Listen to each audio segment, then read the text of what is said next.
wabarakatuh. Alhamdulillahirabbil alamin. Wassalatu wassalamu ala asrofil anbiya'i mursalin sayyidina maulana Muhammadin wa ala alihi washabihi ajma'in. Amma ba'd. Yang saya hormati dan saya muliakan Kiai Haji Alama Alauddin Siddiqi, Muji CRA dan seluruh praktisi CRA dimanapun berada. Tidak lupa kepada PPCRA, PWCRA dan PCCRA di seluruh Nusantara. Marilah kita haturkan puji syukur kehadirat Allah Subhanahu wa taala atas limpahan rahmatnya kita dapat beribadah di bulan Ramadan ini hingga saat ini dan semoga hingga akhir Ramadan nanti. Salawat dan salam semoga selalu tercurah pada junjungan kita Nabi Muhammad SAW, para sahabat, keluarga, dan kita mendapat syafaat dari Nabi Muhammad SAW yang mulia. Bulan Ramadan adalah bulan yang mulia dengan seluruh keutamaan dan keistimewaan di dalamnya. Semua orang Islam dimanapun berlomba-lomba untuk memperoleh keutamaan dengan meningkatkan intensitas dibandingkan dengan bulan-bulan lain. Sekalipun demikian, ada 3 orang atau 3 golongan yang terhalang memperoleh semua itu. Mereka adalah orang-orang yang merugi. Lalu siapakah mereka? Syekh Abdullah bin Muhammad bin As-Siddiq Al-Ghumari, seorang ulama dari Maroko, menyebutkan dalam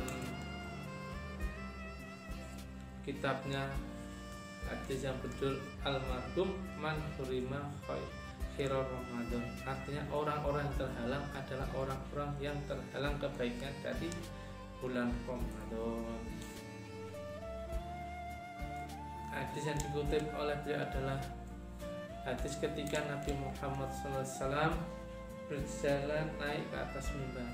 Beliau memanggil para sahabat-sahabatnya untuk mendekat. Kemudian ketika di tangga pertama Nabi Muhammad SAW mengucapkan amin. Begitu juga di tangga kedua Nabi Muhammad SAW mengucapkan amin.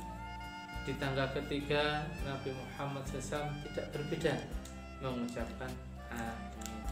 Kemudian setelah turun para sahabat bertanya kepada beliau kenapa beliau hanya mengucapkan amin, karena para sahabat tidak mendengar selain ucapan Rasulullah SAW tersebut.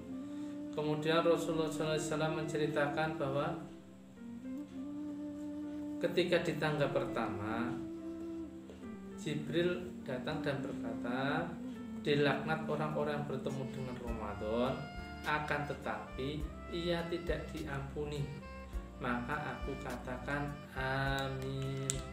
Dan begitu juga ketika beliau Nabi Muhammad SAW naik ke tangga kedua, Jibril berkata, dilaknat orang-orang yang ketika disebut namamu Muhammad tidak bersolawat kepadamu. Maka Nabi SAW menjawab dengan amin.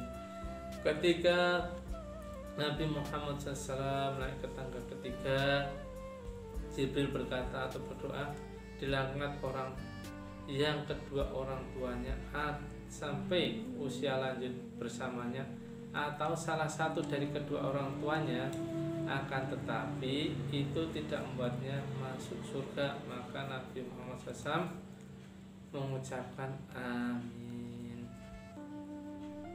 Dari hadis ini kita ketahui bahwa ada 3 orang yang terhalang kebaikannya di bulan Ramadan, yaitu orang yang menemui bulan Ramadan namun tidak mendapatkan maghfirah atau ampunan dari Allah Subhanahu wa taala sebab ia lalai dengan melakukan kemaksiatan dan tidak bertaubat sehingga bulan Ramadan berlalu.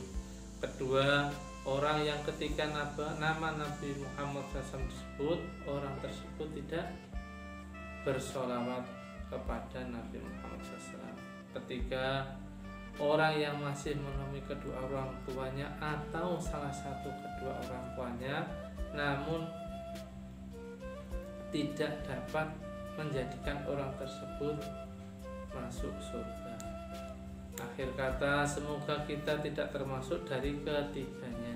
Wallahu a'lam bishawab. Ihdinas siratal mustaqim. Wassalamualaikum.